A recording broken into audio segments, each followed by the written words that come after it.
Caros peixes, o poeta grego Píndaro escreveu: Ó homem, torna-te naquilo que és. A questão da identidade é uma das maiores questões. Quem nós somos?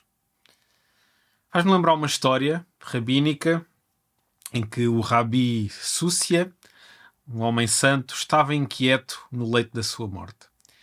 E os seus discípulos perguntaram-lhe: Porquê é que te inquietas, mestre Súcia?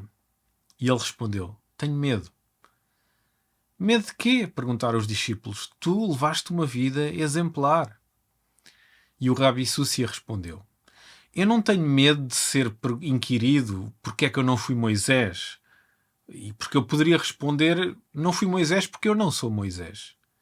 E da mesma forma, não tenho medo de ser inquirido porque é que não fui Maimónides. O que me perturba é que Deus me pergunte: Súcia, por que não foste Súcia? Tão interessante, tão profundo, não é? Quem é que é o nosso eu verdadeiro? Quem é esse eu que nos devemos tornar? Thomas Merton escreveu: Ser santo é seres tu próprio. Isto parece, dito assim, parece uma daquelas tiradas New Age de espiritualidade água com açúcar, mas não é o caso. Estamos aqui diante de uma coisa muito profunda. Quem é que nós somos realmente? Quem é que Deus nos criou para ser? Quando quando nós ainda não existíamos, Deus já sabia da nossa existência. Ele é omnisciente. Quem é que Ele queria que nós fôssemos? A humanidade em geral e nós em particular. Então há um conceito que eu acho que é muito importante para discernir estas coisas, que é o conceito de true self e false self. Portanto, verdadeiro eu, falso eu.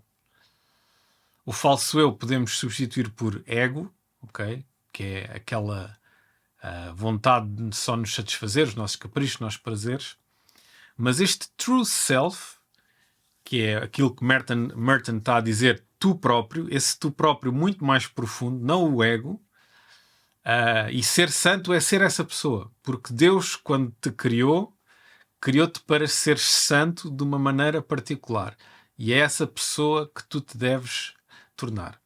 Nós fomos criados para dar glória a Deus de uma forma única e particular. Este é o testemunho das Escrituras. Cada pessoa carrega a imagem de Deus e, sendo diferente, manifesta uma faceta ou várias desse Deus que é, em última análise, tudo insondável. Não conseguimos, de uma só vez, dizer tudo aquilo que Ele é.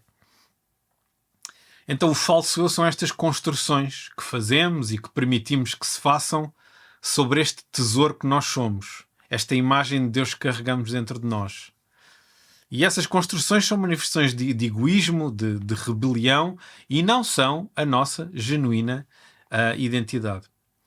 Há uma passagem no livro do Apocalipse super interessante. Apocalipse capítulo 2, versículo 17. Quem tem ouvidos, ouça o que o Espírito diz às igrejas. Ao vencedor darei o maná escondido. E lhe darei também uma pedrinha branca, uma pedrinha na qual está escrito um novo nome que ninguém conhece, excepto aquele que o recebe.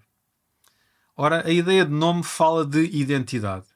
E eu penso que esta promessa é que a nossa fome de identidade será plenamente satisfeita. Deus dir-nos-á quem somos, de facto. E saberemos em perfeição qual é a faceta de Deus que queremos trazer ao mundo. Deus vai dizer-nos: este é quem tu és para mim, foi para isto que eu te criei, agora floresce, agora vive.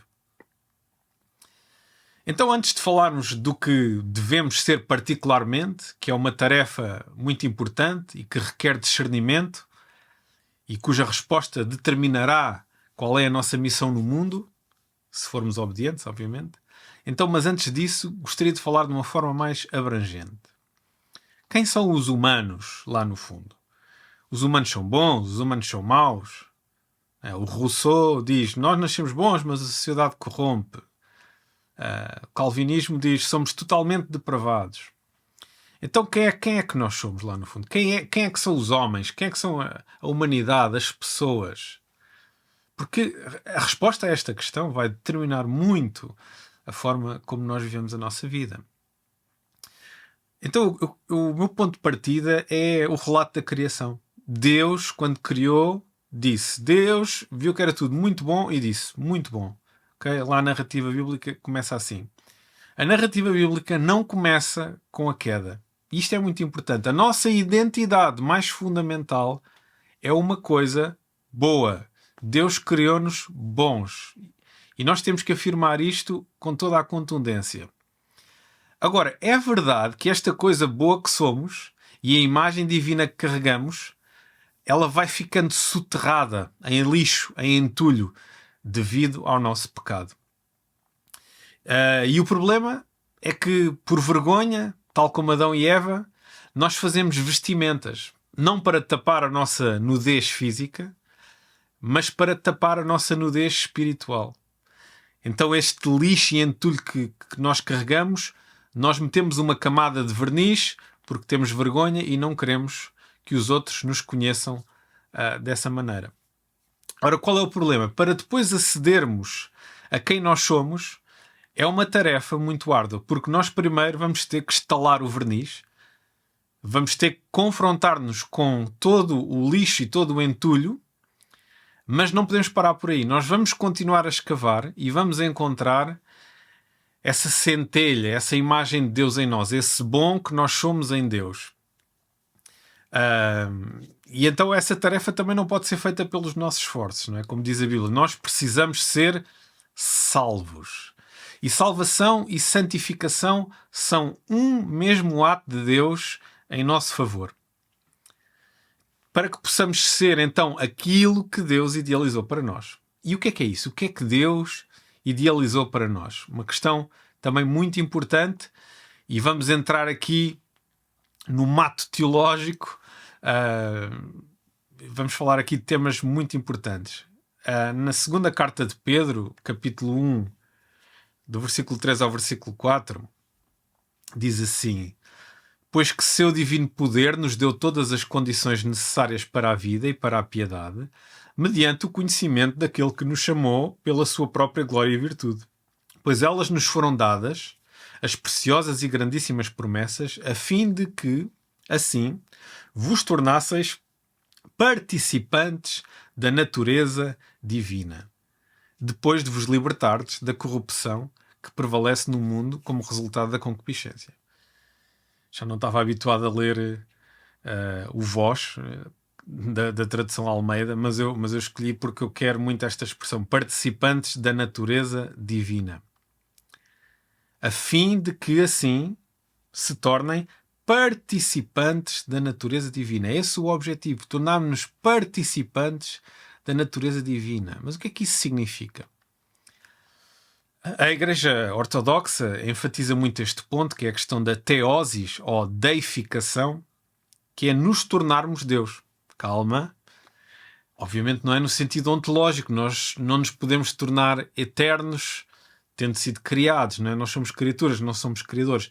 Mas em todos os outros sentidos, Deus quer partilhar a sua natureza. É esse o objetivo da criação. Deus partilhar a sua natureza. Não apenas a sua justiça, a sua santidade, mas também o seu conhecimento, a sua natureza. Irineu, um pai da igreja dos primeiros séculos, escreveu: a palavra de Deus, o nosso Senhor Jesus Cristo, que através do seu amor transcendente tornou-se o que somos, para que possamos tornar-nos até mesmo quem ele é. E escreveu Irineu. E Atanásio, também um pai da igreja, muito famoso por estabelecer a doutrina da encarnação e da Trindade, o Filho de Deus tornou-se homem para que possamos tornar-nos Deus, este Deus com D minúsculo, tornando-nos por graça o que Deus é por natureza. Olha que tão interessante, tornando-nos por graça o que Deus é por natureza. Então o que é que Deus está a fazer? Imagina, Deus antes de criar, só Ele existe, vamos dizer assim, e Ele é tudo o que é, e tudo o que é bom. Então Deus quer reproduzir o bem que Ele é. É esse o objetivo da criação. Deus reproduzir o bem que Ele é. Multiplicar, meter mais um lugar, ou muitos lugares, à mesa da Trindade. Essa comunhão tão profícua e tão amorosa que existe entre o Pai, o Filho e o Espírito Santo, Deus cria para trazer mais um para essa comunhão. Há aquele quadro do Andrei Rublev, do pintor russo, da Trindade, onde a mesa está posta para a pessoa que vê o quadro se sentar e se chegar à mesa. Há um lugar vago na mesa. Então isto é muito profundo. Muito profundo. Então Cristo, a segunda pessoa da Trindade, Jesus Cristo, ele fez verdadeiramente homem, pessoa de facto, e na encarnação uniu a humanidade e a divindade definitivamente, tornando-se as primícias de tudo. Então nós também morreremos, mas também ressuscitaremos e também teremos um corpo glorificado tal como Jesus. Na primeira carta de João, capítulo 3, versículo 1 e 2, diz assim: Vede quão grande amor nos tem concedido o Pai, que fôssemos chamados filhos de Deus. Por isso o mundo não nos conhece, porque não o conhece a Ele. Amados, agora somos filhos de Deus e ainda não é manifestado o que havemos de ser. Mas sabemos que quando Ele se manifestar, seremos semelhantes a Ele. Pois assim como Ele é, o veremos. Destaco, seremos semelhantes a Ele. Seremos semelhantes a Cristo, segunda pessoa da Trindade. Um teólogo contemporâneo definiu a teosis desta forma: o propósito da encarnação é estabelecer plena comunhão entre Deus e a humanidade, para que em Cristo a humanidade possa encontrar a adoção e a imortalidade, a frequentemente chamada deificação pelos pais da Igreja, não esvaziando a nossa natureza humana, mas preenchendo-a com a vida divina, pois somente em Deus a natureza humana é verdadeiramente ela mesma. Uau! Isto é muito profundo. Somente em Deus a natureza humana é verdadeiramente ela mesma. Nós não somos nós fora de Deus. Deus criou-nos para Ele próprio. No sentido de criou-nos para a relação, para a comunhão. E a resposta de quem nós somos e qual é a nossa identidade não estará respondida até ser respondida em Deus. E qualquer tentativa de definir quem nós somos sem esta participação da natureza divina na natureza humana vai ser sempre uma resposta falhada, uma ideia errada. Então, a busca por identidade só é satisfeita quando encontrada na relação que temos com Deus. E essa relação é a relação de filhos de Deus. Nós somos filhos de Deus, Deus é o nosso Pai. Agora, uma questão que volta e meia é alvo de debates. Todos são filhos de Deus? Ou só aqueles que são cristãos é que são filhos de Deus? Uma questão que agita um pouco os ânimos. E eu percebo os dois lados. Por um lado, não podemos tratar aqueles que foram regenerados da mesma forma dos que não foram regenerados. E parece-me que o testemunho das Escrituras vai nesse sentido também. Mas, por outro lado, não podemos pensar que os que não foram regenerados também não foram generados ou gerados. Então, Deus não criou meras criaturas. Ele criou filhos para a relação mais íntima possível. Então temos o amor paternal de Deus desde antes da criação do mundo. Então como é que nós resolvemos este aparente paradoxo? Nós precisamos de entender a palavra filho de duas maneiras. Pelo menos duas maneiras. Conforme aquilo que podemos discernir nas Escrituras. E eu definiria assim. Temos o termo filho, que representa filiação, e temos o termo que representa natureza.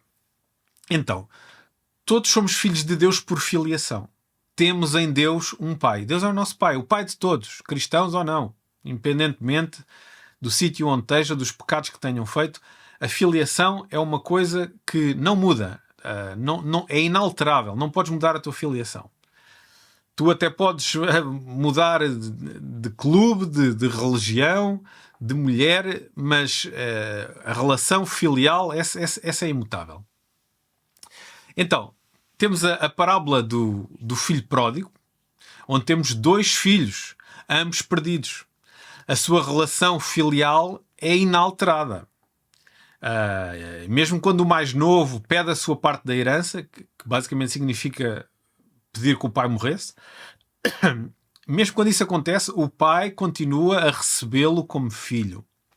Em Atos dos Apóstolos, naquele discurso de Paulo no Areópago, ele cita o poeta Arato e diz, como algum dos vossos poetas também disseram, nós até somos família de Deus. Nós fazemos parte da família de Deus.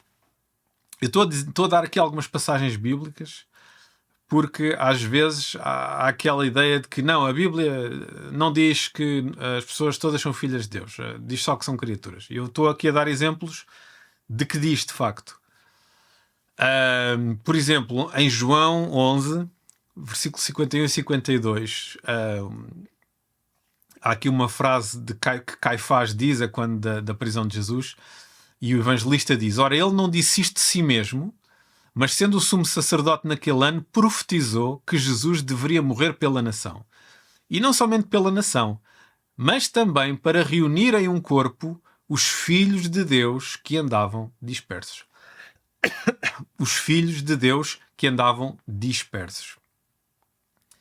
No final da genealogia de Jesus, no Evangelho de Lucas, Adão é descrito como filho de Deus. Ou seja, aquilo é filho de tal, filho de tal, filho de tal, filho de tal. E Adão, filho de Deus. Não diz criatura de Deus, diz filho de Deus. Equivalendo a criação humana a geração. Então, quando Deus cria, Deus gera. Como se Deus gerasse. Ou neste caso, ou seja, define a nossa filiação. Deus, e quando nos entreteceu, quando nos fez no ventre da nossa mãe, Deus, também somos gerados de Deus de alguma maneira. Então somos filhos. Lá na carta de Paulo aos Efésios, capítulo 3, versículo 14 e 15, diz assim Paulo, por essa razão eu dobro os joelhos diante do Pai, de quem toma nome toda a família no céu e na terra. Toda a família toma o nome do Pai. Ou seja, Pai é o Pai Supremo, o Pai de todas as famílias, de todas as pessoas. Então precisamos enfatizar este sentido filial. Todos nós temos Deus por Pai. Isso é uma realidade inalienável. Porém, como eu já disse, os autores das Escrituras também usam a palavra filho para designar uma realidade ontológica que se verifica naqueles que comungam com Deus. Ou seja, natureza. Aqueles que têm o mesmo ADN, tal pai, tal filho, nesse sentido de estão a revelar, estão a manifestar quem Deus é de facto. Ao passo que uns têm apenas a filiação, uns já estão a viver de acordo com a sua filiação. E nós temos vários exemplos disso. Evangelho de João, capítulo 1, versículo 12 e 13. Mas a todos quantos o receberam, deu-lhes o poder de serem feitos filhos de Deus, aos que creem no seu nome, os quais não nasceram do sangue, nem da vontade da carne, nem da vontade do homem, mas de Deus. E o apóstolo Paulo, lá em Romanos 8, 13, diz, se viveres segundo a carne, morrereis, mas se pelo Espírito mortificardes as obras do corpo, vivereis. Porque todos os que são guiados pelo Espírito de Deus, esses são filhos de Deus. Ou seja, aqueles que são guiados pelo Espírito de Deus são filhos de Deus. Têm a sua natureza, representam quem é o seu Pai. E também, por exemplo, lá no Evangelho de Mateus, Jesus diz, eu porém vos digo, amai a vossos inimigos. Bendizei os que vos maldizem, fazei bem aos que vos odeiam e orai pelos que vos maltratam e vos perseguem. Para quê? Para que sejais filhos, para que sejam como o vosso Pai, para que sejais filhos do vosso Pai que está nos céus. Então, sem o relacionamento com Deus, não crescemos até esta estatura completa, não vamos desenvolvendo as características, os traços identitários que recebemos geneticamente, por assim dizer, do nosso Pai. Então Então temos estas duas realidades de filho. Todos são filhos de Deus, têm a sua filiação, o amor paternal de Deus está sobre as suas vidas, porém nem todos estão a florescer nesse sentido, a realizar-se, a atualizar-se como filhos de Deus. Quando nos afastamos do nosso Pai e, por conseguinte, do nosso verdadeiro eu, essa é sempre uma ação unilateral. Porque Deus é o nosso Pai para sempre. E Ele aguarda ansiosamente o retorno dos seus pródigos, está pronto para matar o bezerro cevado e fazer uma grande festa. Nós somos sempre filhos de Deus. E aguarda já agora também aquele que quer fazer separação e acha que determinadas pessoas perderam a sua filiação. Como o irmão mais velho, lá da parábola do filho pródigo, considera que o irmão mais novo não deveria ser recebido. Ele considera que o irmão perdeu a sua filiação. Mas o pai não considera isso. E nós temos também este testemunho nos profetas. Por exemplo, em Isaías 49, versículo 15 e 16, Deus diz assim para o povo que constantemente abandonava Deus: pode uma mãe esquecer-se do seu bebé? Deixar de ter amor ao filho a quem ela gerou? Ainda que ela se esquecesse dele, eu nunca te esqueceria, pois eu gravei a tua imagem na palma das minhas mãos. As tuas muralhas estão sempre diante dos meus olhos. Olha que linda esta expressão. Que Deus está a dizer, olha, ainda que uma mãe se pudesse esquecer do seu bebé, que é uma coisa praticamente impossível, mas ainda que isso acontecesse, eu jamais me esqueceria de ti. E repara, estamos a falar de um povo que é renitente, que peca, que está constantemente a afastar-se. Mas Deus gravou a sua imagem, a imagem do seu povo, e nós podemos ver que esta forma como Deus lida com o seu povo é a forma que também lida com todos os seus filhos. Deus também diz ao seu povo rebelde, lá em Oséias 2, versículo 1, o número dos filhos de Israel será como a areia do mar, que não se pode medir nem contar. No mesmo lugar onde se lhes dizia, não sois meu povo, se lhes dirá, filhos do Deus vivo. Filhos do Deus vivo. Ou seja, aqueles a quem se diz não são povo, não são meu povo, ser-lhes-á dito filhos do Deus vivo. Esta é a relação que Deus tem connosco. Deus acolhe como filhos até aqueles que não eram considerados dignos. E para Jesus, o nome de Deus é Pai. Quando Jesus ora, ele ora ao Abba. Abba significa Pai. Então a identidade que Jesus nos dá sobre Deus é Pai. Ele é o nosso Pai. E Deus convida-nos a vivermos a vida com esta intencionalidade, nesta dinâmica, para irmos encontrando a nossa identidade e descobrindo o nosso real propósito neste mundo. Ora, o nosso mundo fala muito de identidade atualmente. O Byung-Chul Han fala até como na sociedade atual há uma exagerada e doente busca por autenticidade. Sê tu próprio, sê quem és. E esta pressão para ser autêntico colide com um vazio de identidade, criando-se desassossego. Ou seja, a sociedade pede-me para ser eu próprio, mas eu não sei quem sou. Vejam a frustração. Sê quem tu és, sê autêntico. Sê tu próprio. Mas quem sou eu? Eu não sei quem eu sou. Então isto causa um imenso desassossego. Como eu não tenho nada para mostrar, causa-me frustração. E torna-me frágil de movimentos que me oferecem identidades pré-fabricadas. Basta abraçarmos as suas ideologias. E dão-nos uma identidade da temo que se verifica não prover satisfação. Então, esta identidade é muito mais uma coisa recebida do que criada. Nós não criamos a nossa identidade. Nós pouco podemos dizer daquilo que nós somos. Nós recebemos. Nós não determinamos quem somos, nós aceitamos. Então, quando nós podemos receber esta identidade, tal como Jesus recebeu lá quando foi batizado, tu és o meu filho amado em quem tenho prazer. Quando nós ouvimos também essa voz que o Pai diz, essas palavras que o Pai nos diz, nós podemos acolher e perceber, ok, eu sou filho de Deus, esta é a minha natureza mais fundamental. Nós então descobrimos o nosso propósito em Deus. Nós não criamos o nosso próprio propósito. Então o encorajamento que eu deixo é que tu possas ter uma visão elevada de quem és, tu és filho de Deus, e possas aceitar o convite de crescer, não sendo um bebé, mas desenvolvendo os traços identitários do teu Pai Celestial e ter no horizonte que o nosso destino é a deificação, é sermos como Deus e comungarmos à mesa da Trindade e entrarmos nessa pericoreses, na dança da Trindade, nesse movimento, nesse fluxo.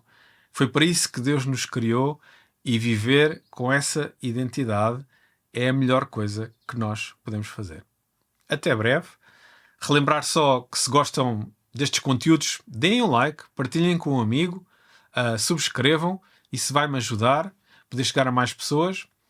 Se vocês gostavam de ainda ir mais longe, vocês podem apoiar a Tato, que é uma plataforma que cria mídia em diálogo com a fé e a cultura contemporânea. Vocês podem ir a tatomedia.com, descobrir um pouco mais sobre a Tato Media. Se quiserem apoiar, apoiem no patreon.com/tatomedia. Obrigado por acompanharem estes vídeos e até uma próxima.